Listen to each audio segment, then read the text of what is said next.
Morning and welcome, Patriot Radio News Hour. I'm Joe Jaquint, CEO of the Patriot Trading Group, and our toll-free number, 800-951-0592.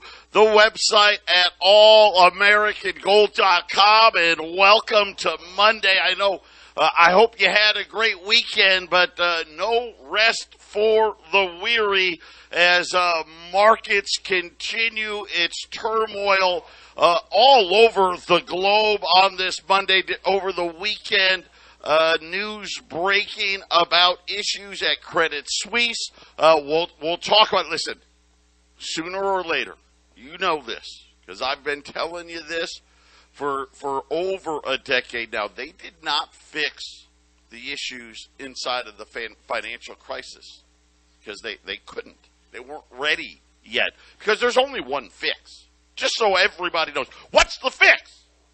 Simple. A new money. All fiat money goes to zero. That's just how it works. Well, how do they go to zero? Well, they print so much of it, it becomes worthless. And nobody wants it. Rumors circulating that this may be the problem in U.S. Treasury markets, that there's going to be too much treasuries out there, as not only is the Fed doing quantitative tightening, the federal government's deficits are starting to ramp up. The Treasury has been playing a trick by running down their bank account. It needs to get cash infusion. Japan is selling. China is selling. Pretty much the entire world is selling because they all have the same problem, Jason. Too much money printing and too much debt. That's right, Joe. Too much money, too much debt, and the debt just gets bigger and bigger and bigger. The deficit, the yearly deficit, bigger and bigger. 20 years ago, guys like us would say, well, at some point there'll be a $1 trillion deficit every year or even more, and the guys that are in the markets would have laughed at us, but here it is, right? Deficits and debt going to the moon, and, well, just crank out the printing machine, and when it starts to get broken, then it's like, well, now we got inflation, right, Joe? So here it comes. It is here, and it is here in a big, big way. Gold and silver absolutely flying here. Gold $16.92, up over $30 right now. Silver, holy smokes, up about 8% here. Almost up now $1.50 for the day, $20.50. And you would think, with all this news that I was telling you about, that Wall Street would be down again. Wall Street had another horrible day on Friday, but kind of the opposite. We saw this last week. Remember, we had that one day when we thought it should fall, it rose and then got crushed after. We're having a similar thing here. We've got some dollar weakness as the UK now is saying, okay, you know what? Forget about the tax cuts. This is how perilous it is. This is how close to the brink these countries are in the fact that, hey, we can't add that kind of debt with this kind of inflation. They had to walk that back. And then the Wall Street Journal saying that forget about a 500,000 barrel, forget about 1 million barrel a day. They're expecting OPEC to come in and cut by up to 1.5 million barrels a day. And Jason, we'll find that out on Wednesday. But oil's up like $4 a barrel. Yeah, well, that's simple supply and demand. You cut production and the price will go up. So this is what they've been wanting to do. You blow up pipelines, and you have presidents that shut down production, and then suddenly the price goes up. How does the price do nothing but go up from here on out, Joe? Yeah, and again, they played some tricks. They did some things, with the strategic oil reserve and some others. But again, Jason, it really has been. This has been the plan. This didn't happen this year. I know we're seeing the ramifications, but they've been on a path the bankers have been on this path of making sure not to invest in the oil and natural gas industries. And this has been going on for well over a decade now. And it's finally just coming home to roost because now, obviously worldwide demand when you've got China and India and all these other Brazil, we'll call them those BRIC countries, consuming more and more energy, our own energy consumption. It was just a matter of time before consumption outpaced supply, and the problem is there was no reason for it, but this was deliberate. Yeah, and for people that think that green energy is a solution, which, in the future, I don't know if that's really a solution ever, but the guys that run the oil-based energy world that we're in, they run the green energy. People don't get it. It's the same companies. The companies that own the green energy that they're trying to push upon the population, well, they own the oil too. It's the same guys, Joe. So I think that's one thing that the greenies don't understand. Yeah, and it really is causing all these problems now. The liquidity of these markets is really what's driving this. And, of course, Jason and I have been telling you that same thing is going to happen here in these precious metals markets. Silver's a great example. Who knows? Are we going to be up 7, 8, 10% in single days because of the fact, Jason, there's still way too much money out there that creates all of these imbalances. And when you see markets finally kind of give up on the hopes and start dealing with reality, you have massive moves in both directions, and we're seeing that play out again today. When we get back, we're going to talk Credit Suisse. How bad is the problem? And then the U.S. Treasury market. Are we setting ourselves up for a UK-like event? That's coming up next. 800-951-0592, Patriot Radio News Hour, Joe and Jason. It's Monday. Normally, we have Joey on. Joey's going to be on at the top of the hour. He's got a bunch of things happening. Obviously, look at what the markets are doing. The big news, Jason, has to be from Credit Suisse. The CEO, there was rumors starting to circulate on Friday that Credit Suisse was having some issues with other banks wanting to loan it money. Remember, this is very reminiscent of what we saw in the financial crisis. There's so many similarities to 2007 that are playing out today. Remember in 2007, right? Ben Bernanke, there was the housing market, which had already crashed, and they were saying, oh, no, it's just froth, don't worry. They were raising rates, right? Remember, interest rates were 5.25%. Think about that, 5.25%. Right, the market already stressing out now at interest rates at 3%, and again was saying we're going to raise more, and then all of a sudden liquidity problems started happening where other banks didn't want to lend money overnight to certain other banks, i.e. Lehman Brothers, i.e. Bear Stearns. The CEO of Credit Suisse put out one of those reassurance letters over the weekend, and Jason, not very well received. Credit Suisse hit new all-time lows as their credit risk now has spiked, getting back to levels that we haven't seen really since the financial crisis, Jason.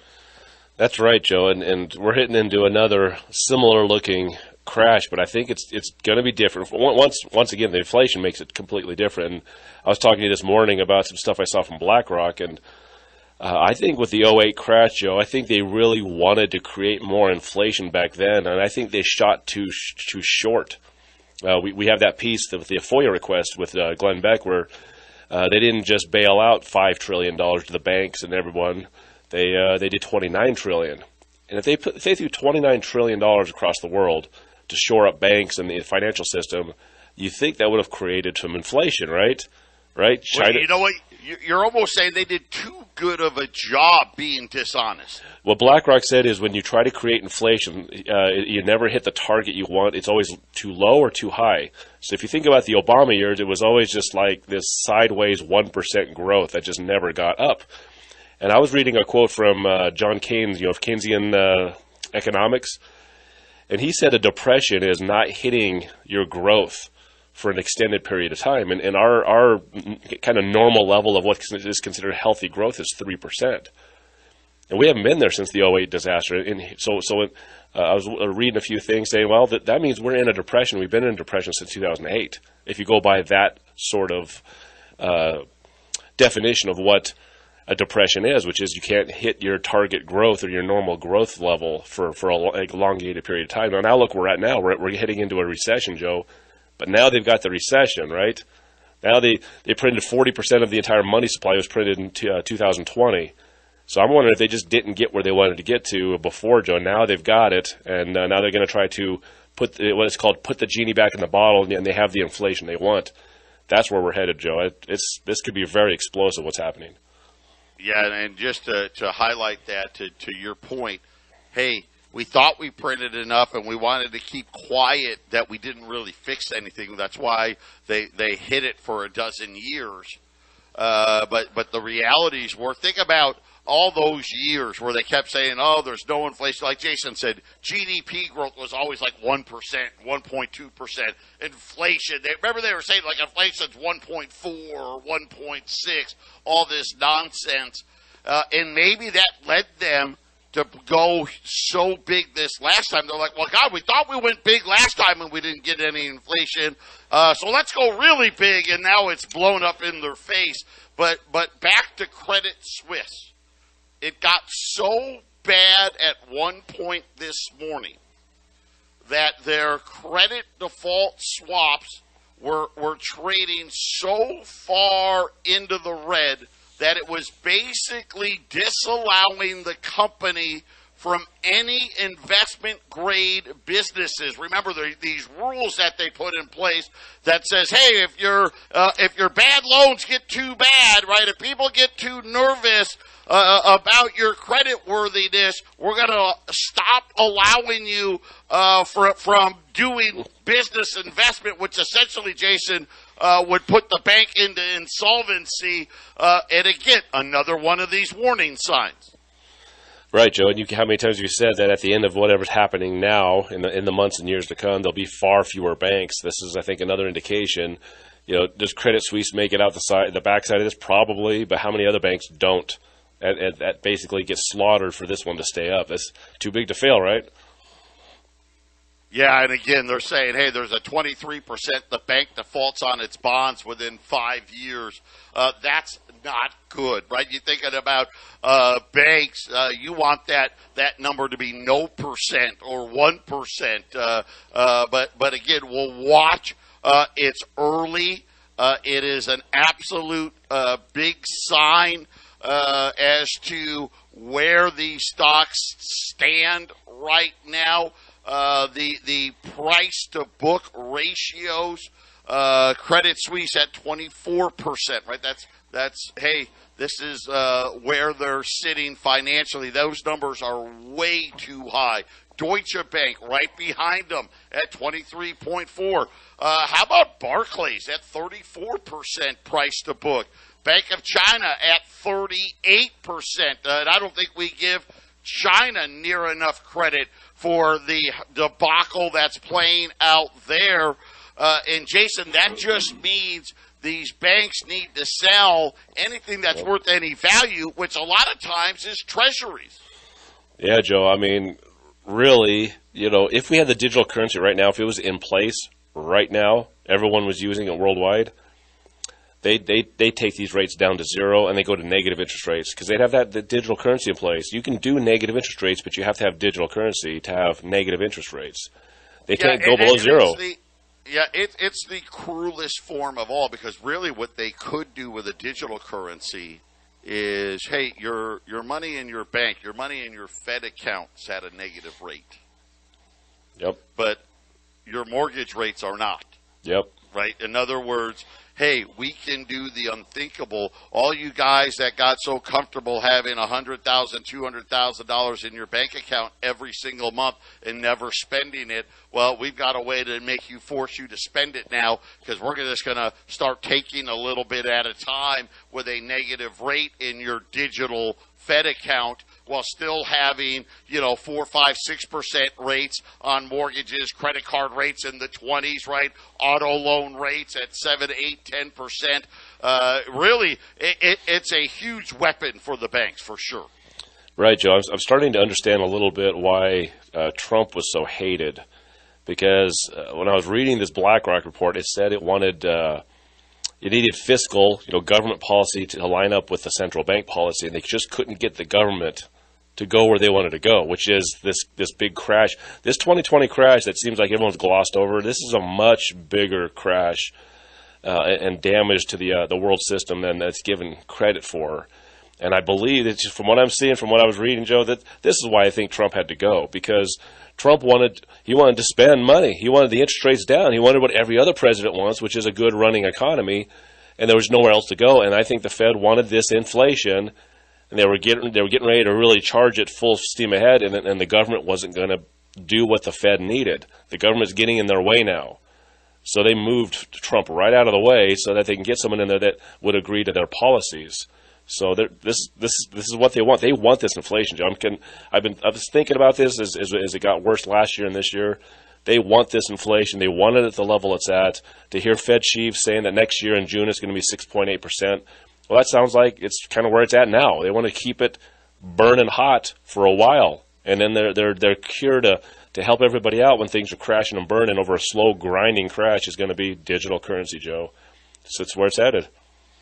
Yeah, and again, as we watch the liquidity issues in these markets, the people are starting, let's face it, the first break, right, things breaking, started with Japan, right? Japan has to intervene in the Japanese yen market because the yen has been collapsing. By the way, the yen right back to 145 and change today. Then it was the UK, right? So the UK, they came out and raised 50 basis points and on the low side, right? But then the government announced, hey, we're going to spend a bunch of money in tax cuts and all this other stuff. And the market responded with, hey, you don't have the liquidity to do that. Sorry, you can't do this. The system breaks, right? And then people are now saying, look at our own markets. The Fed, with this aggressive style, we're setting ourselves again up for, that event, right? Everyone remembers the 08, Kramer, they know nothing, and freaking out, and Wall Street's not going to open. But all of these cracks in the system, today, it's an actual bank and a big one, right? This isn't the bank of Joe Schmuckatelli here. This is Credit Suisse and banks saying, hey, you know what? Those credit default swaps sitting on their banks, yeah, we don't know about the validity of where they're priced at. We don't think they're actually worth the paper that they're printed on, Jason, and that's a cascading effect, because here's the problem. If Credit Suisse was forced to book things at what today's market value is, that would mean all the other banks have to do the same thing. Yeah, Joe, and I think since the 08 disaster, I think a lot of these firms, these banks, they're watching each other a little closer. I don't think anyone can move and try to be the first one out. Like some of the banks and some of the big corporations did in 2008. There was a few of those guys that got out of there really just at the right time, right, Joe? They did okay while others got pounded. I think the game is a little more watched. I think they're watching each other very closely. So Credit Suisse showing that they have problems. It's almost like the other guys are waiting to see how they can stomp all over that, right, Joe? Hey, we got to, it's survival of the fittest. It's going to get pretty tough competition coming up with these guys, these banks. Yeah, and again, the amount of spending. Here's another inflation doozy. So we're going to get very soon here in the next couple of weeks the COLA adjustment for Social Security. I think it's going to be well above 8%. That is going to put further stress on the Social Security system. This morning, we got the food stamp adjustment. So think about this. 2 years ago, they got a 25% increase. Starting this month, food stamp benefits are going to go up another 12.5%, or about another $104 for a family of four, according to the U.S. Department of Agriculture. That brings the maximum benefit for this size household. So family of four, mom, dad, 2 kids. Average benefit now not going to be $939 a month just to put food on the table, up from the $835 a month. By the way, cost of living adjustment, the largest annual percentage increase since they implemented this back in 1975.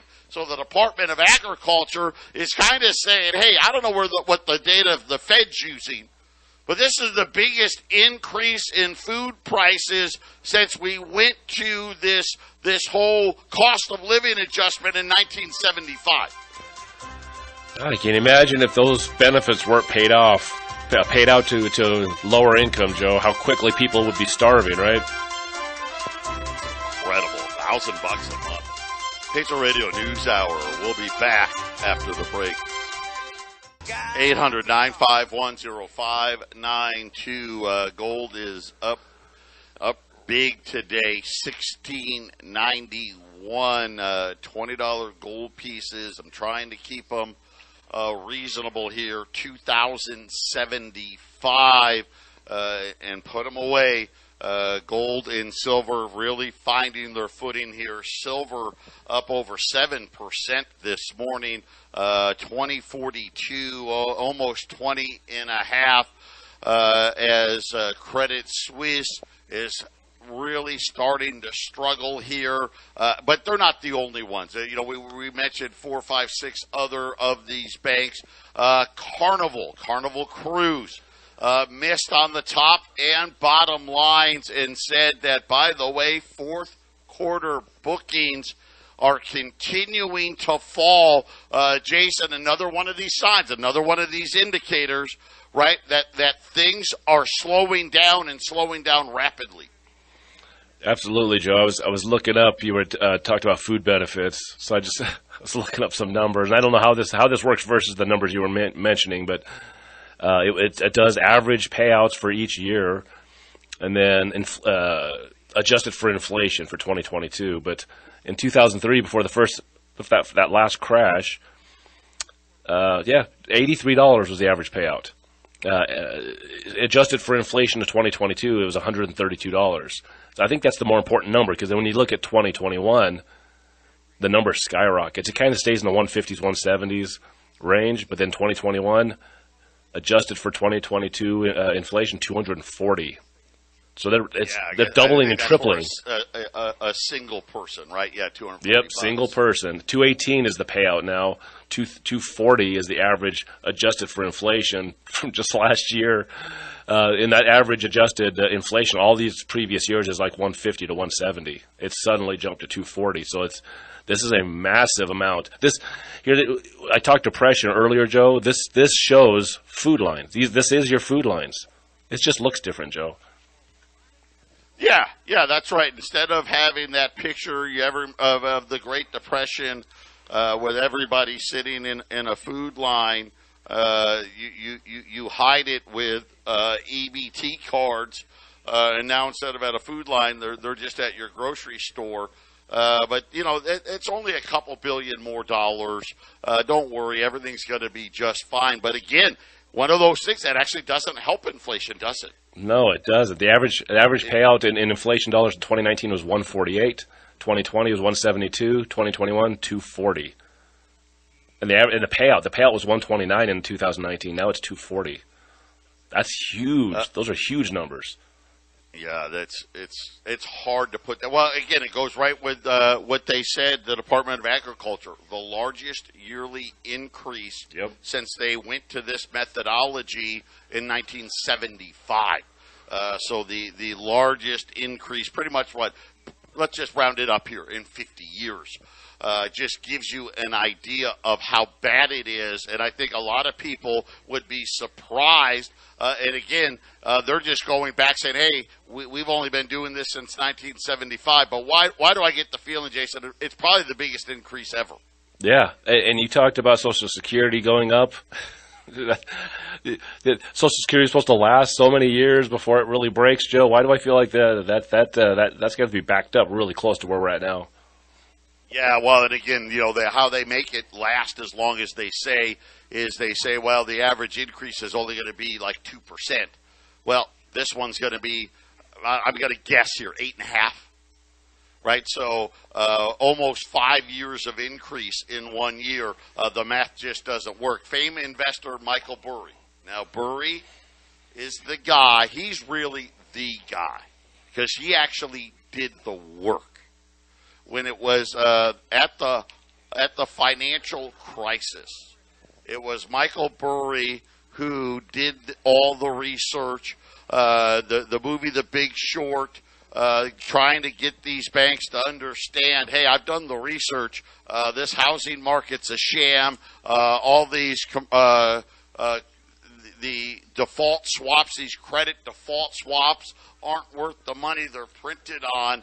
He has now come out with his most dire warning yet, saying that his concern about the current downtrend is that it could be worse than the Great Recession.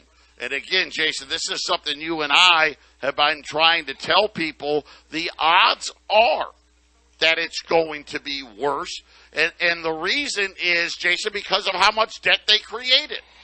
Yeah, this is going to be much worse, Joe. And as I've said many times, the only thing we don't know is how fast will it get to I guess, bottoming out, I guess? Is there a bottom, and where is the bottom, and how fast does it get there? Is this going to be one of these slow grinding where people just, kind of get lulled into sleep to a lower standard of living? They just accept it, and then, of course, then some people are really not. Those food benefits, Joe, that we're talking about, that's because there's more people moving into that territory.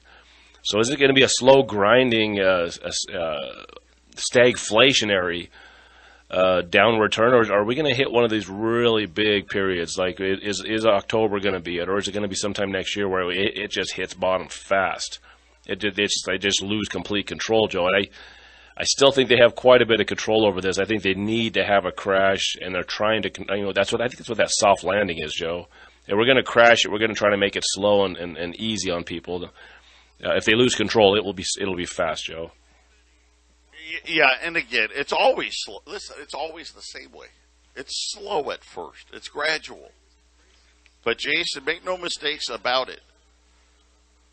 At the end, it's painful, and it does it in a hurry, right? And you have all these big days where all of a sudden, hey, the hope that whatever it was they were clinging to, when they give up and all the money runs in the other direction, then you have those massive days, both up and down. That's correct. In every market crash cycle, there's always several upticks in the middle. Let's just say with the Dow of 20 to 25%. It's coming down, and then bang, it kind of comes up. People start putting money back in. They think it's over. Then it starts crashing again. And during every cycle, Joe, there's always these huge upticks that could be up to 10, 20, 25%, and then it just loses that and keeps on shedding. And that's where we're at. When you talked about at the beginning of the show, these big upticks and downticks, the volatility, this shows you. Remember 2020, Joe? We had these going up 1,500 points, going down 2,000, going up 750, going down 1,250. I remember those huge moves. Then you'll really know things are really bad, right, Joe? Yeah, and again, the volatility always increases with the risk, and right now the risk is probably been the highest it's been since COVID arrived at our doorstep. Patriot Radio News Hour. We'll be back after the break. 800-951-0592. Patriot Radio News Hour. Joe and Jason here on this Monday. Right now, $20 gold, $2,075, and price increases have just hit. Tomorrow is going to be $2,100. I do have, you know what, we haven't had these in a while, but I've got $110 libs, $1,120 today. Obviously, tomorrow, Jason, we're probably going to be looking $1,135 and possibly even $1,140. Yeah, time to buy is when you have it in your pocket. Get rid of that savings out of your savings account or whatever retirement money's coming in. If you don't know where to put it, this is a great place to protect what you've sweat, blood, and tears saved up over the years. Joe, if you got money just sitting on a mattress, so to speak, put it in gold and silver and let it sit there for a while and be protected, because this inflation is just going to make things worse. I got a question, Joe, as we're talking about buying gold and silver. They had this credit, the student loan cancellations at $10,000. Was that a check that just went to these kids, or does this actually go straight to the loans? How did that get paid out, do you know? Yeah, I think that is just a deduction off of the bill, and some of it can be $20,000. If you have like Pell Grants, you can get double that amount. I don't think that this is a case where checks got issued. Here's what does happen with that. All that money just gets added to the deficit. Because right now, think about student loan debt, $1.8 trillion. The government on their bookkeeping doesn't count that as debt. They count that as, hey, that's just accounts receivable. We're going to get that money, even though, let's face it, well over half the people don't pay it at all. The realities are now all of that $400 billion, they're saying now it's $400 billion over 10 years. So I'm not sure exactly. There may be, hey, we're going to relieve 10,000 or 20,000, but we're going to do it over time.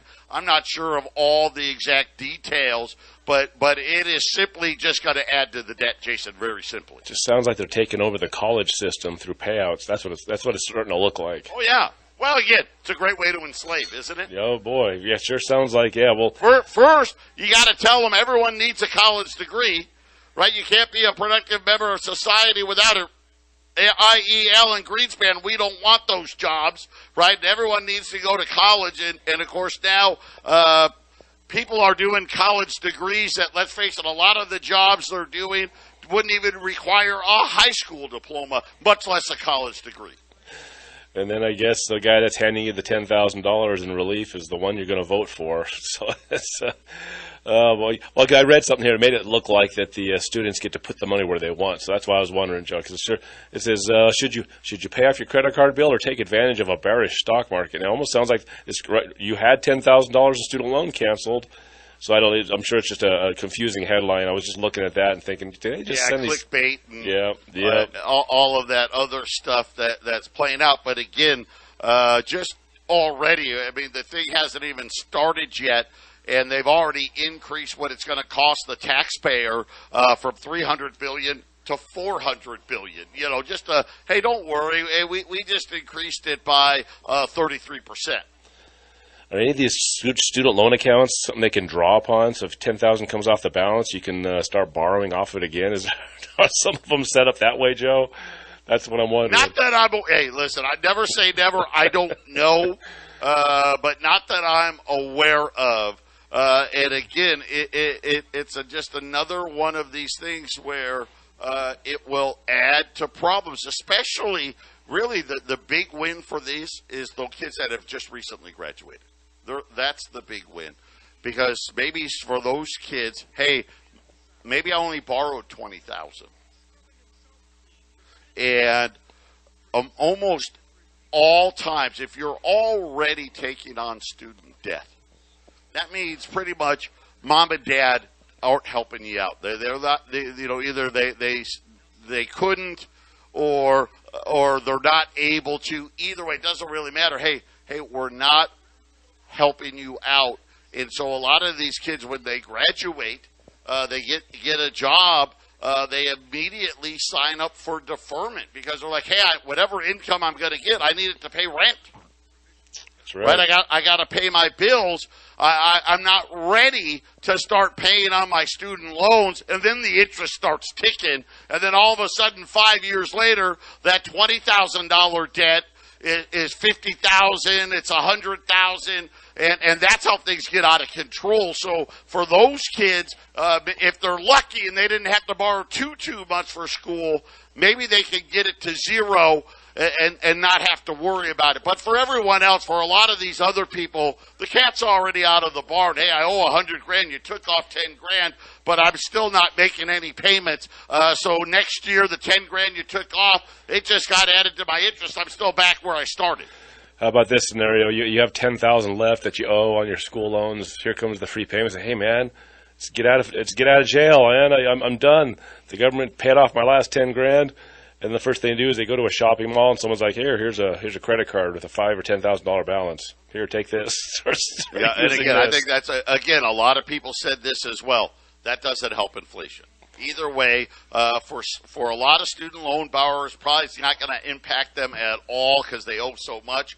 But for those, Jason and I just gave two scenarios where all of a sudden, hey, I've got money freed up that I was allocating to student loan debt that now I don't have to pay, whether it was $200 a month or $400 a month. All of a sudden, without that bill, most Americans, what do, Jason? They find something else to spend it on.